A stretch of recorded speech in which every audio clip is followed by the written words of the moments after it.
आम्ही आरोग्यवारीसाठी मोठी मोहीम राबवली. गेले 4 वर्षामध्ये देहू आळंदीवरून निघणारी वारी जेव्हा पंढरीला पोहोचते, या वारकरीमध्ये जात असताना खरं माझं वारकरी कुटुंब आणि म्हणून लहानपणापासून वडिलांसोबत वारीत एक दिवस जाताना प्रश्न पडायचा.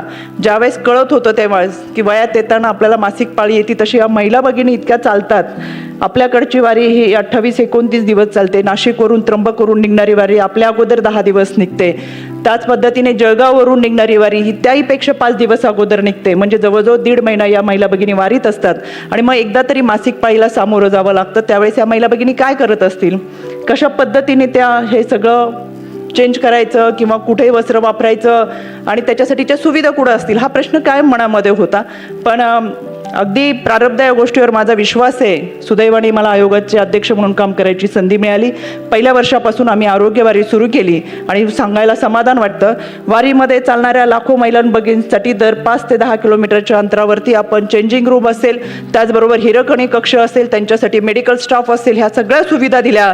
आणि ही वारी अतिशय चांगल्या पद्धतीची देत असताना प्रत्येक ठिकाणी sanitary napkin, vending burning machine सहित आपण उपलब्ध करून दिलं. आणि म्हणून देहू आळंदीतून निघणारी महिला भगिनी ज्यावेळेस पंढरपूरमध्ये पोहोचते, तेव्हाच केवळ ही वारी ही विठुरायाच्या आनंदाची तर व्हावी, पण तिच्या आरोग्याची सुद्धा ती सुलभ व्हावी, हा प्रयत्न झाला. आणि म्हणून आज ही वारीत असंख्य महिला भगिनी भेटतात. मी स्वतः वारीत चालताना त्याचा अनुभव घेते, पाहणी करते. आणि या महिला भगिनी जेव्हा नऊवारी साडीतली डोक्यावर पदर घेतलेली एखादी जनाबाई आपल्याला भेटते आणि सांगते, यावेळेस वारीत आमची चांगली व्यवस्था झाली, त्यावेळेस खऱ्या अर्थानं आयुष्याचं सार्थक झालं असं मनापासून वाटतं, असं मला आवर्जून सांगायचं आहे.